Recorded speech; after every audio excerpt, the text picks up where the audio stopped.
Hello everyone, welcome to this demo of TestSim software.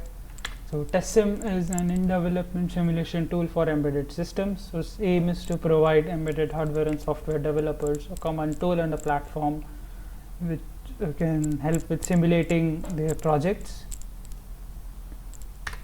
So for this demonstration we will take a really simple example. So this is just an Atmega IC connected to a motor via few motor drivers. And so it does, it takes an input. If that input is high, it runs the motor at a predefined speed. If that input is low, it drops the speed of the motor. That will effectively, in a real system, that will effectively stop the motor. Okay, this is the pin diagram. These are the 100 pins of the AVR. This is just for the reference. So I'm not explaining this code in detail, but this is the C code that is running. Essentially, it will take that input at pin B0. And if it is high, this is the duty cycle. This defines the duty cycle. Otherwise, this is the duty cycle. As you can see, this is really small, so that should effectively stop the motor. And this is our binary file that we are using. So the one good thing about TestSim is that you can run the exact binary files that are uploaded on the real platform or the real target microcontroller. Can be uploaded on can be used for the simulation environment, and it will give you the exact behavior that the microcontroller will do. So what this does is now this will enable software developers to not require, at least embedded software developers, to not require the physical hardware every time to test out each and every small change that they do in their code. A lot of things can be easily done with pretty much 100% confidence within software simulations themselves. Okay, so in order to start the simulations, you need to import this CLI commands library. So this is a custom library. It interfaces the simulation engine for TestSim, which is written in C, to a Python command line interface that you can use to interact with, simulate, and plot your outputs. So here so these 4 commands, we create all the 4 components that we need. One is the Atmega controller. So this is the command cli.mcu, and these are the arguments. The first argument is the architecture family for us, which is AVR. The part number, which is Atmega 2560. This is the path to the compiled binary file that we will be uploaded, that I showed you just here. This file, this is the part to where that file is stored, and this is 10 to the power 6. Which means this is the clock frequency. So this means our Atmega will be running at 1 megahertz clock frequency for the purpose of this simulation. Next is we create 2 motor drivers. So motor drivers are really simple to create. So they have just 2 arguments, low threshold and high threshold. So if the input signal, that as I show here, motor drivers have an input signal and output signal power supply. So if the input signal is below the low threshold, then the output is 0. That is not connected to, it is connected to ground. And if the input is above the high threshold, then the output will be connected to the power supply, whatever the power supply is. And so for this simulation, we have taken both the low threshold and the high threshold to be 2.5 volts. This is how you create the DC motor. This is a simple model for a PMDC motor. The model is explained in a little more detail in the next slide, but these are the parameters. Okay, so this is the model for our motor. So what we have here is this is a mathematical model. So essentially it will take all these arguments that we have. KT, KE is essentially KB. Your armature resistance R, inductance JM is the inertia of the motor, and BM is the friction coefficient. And it takes all those parameters, puts it inside these 4 equations, solves them iteratively to give a time response of how the motor speed is changing with time given a particular Vs input. Okay. So now, in a real physical setup, all these components will be connected via wires. But here for simulations, we'll define a few nodes, and all the components will be connected to these nodes, which will define how they are connected to each other. So first we create 104 nodes for the simulation.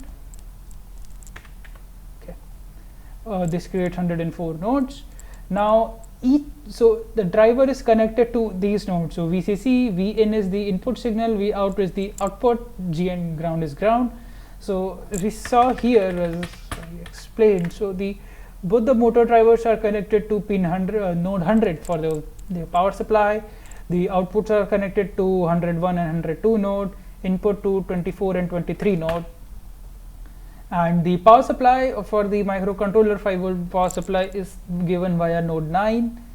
The input signal is connected to node 18. So as you saw, we created 104 nodes. The first 100 will be connected directly to the microcontroller, and the way they are connected is from 0 to 99. I'll show you just here that the motor is connected to, as we saw, 201 and 102 nodes.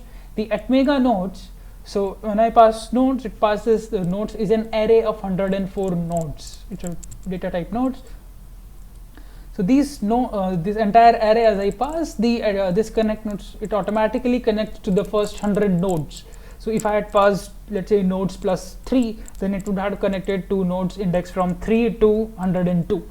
So now, since I passed just nodes, so it connects to nodes 0 to 99. The first 100 nodes are connected to the Atmega. So as you can see, the node number 24 will be connected to pin number 25 of Atmega. Node number 23 will be connected to pin number 24 of Atmega. And as you can see here, so the pin number 24, which is node 23, is OC1A and OC1B. These are the PWM outputs.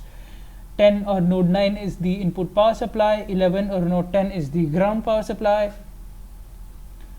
The pin B0 is this pin number 19, which is connected to our node 80, as we can see here as well in this figure. Okay, now in order to execute the simulations, we have to give some input signal values. So this put value function can be given to give a signal value or a voltage value at a given node.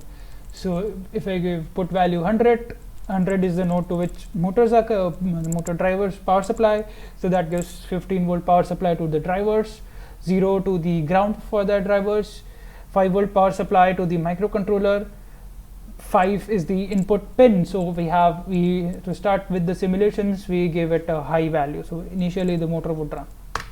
So now we run the simulations. The input is high for the first 5 seconds, then it reaches a certain speed.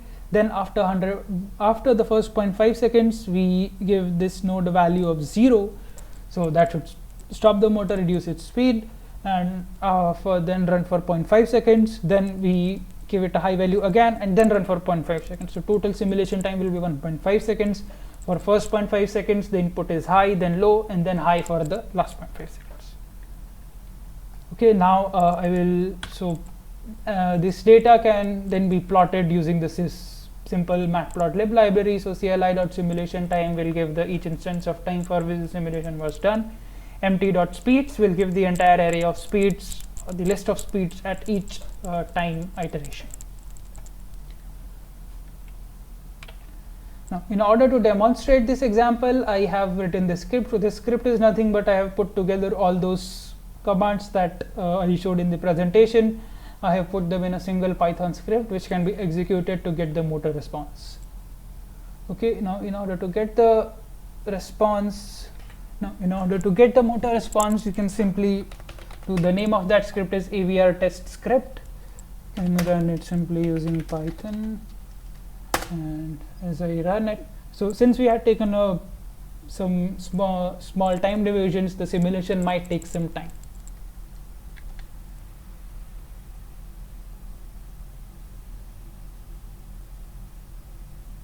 These sprints are just, I added these sprints in the script just for debugging purposes. So this is our final plot. As you can see, the motor runs, then it stops, and then for the next 5 seconds the signal was high again. You can see everything, like for those given parameters, you can see what is the rise time of the motor, how it stops, what is the stopping time of the motor, and what is the second rise time, and so on and so forth. You can give any input signal to simulate any kind of a response for that motor. Thank you. Thank you. That was all for this demonstration. I will be making a few more videos in order to demonstrate how this software can be used for different kinds of projects, even with projects involving multiple MCU nodes. Thank you and have a nice day.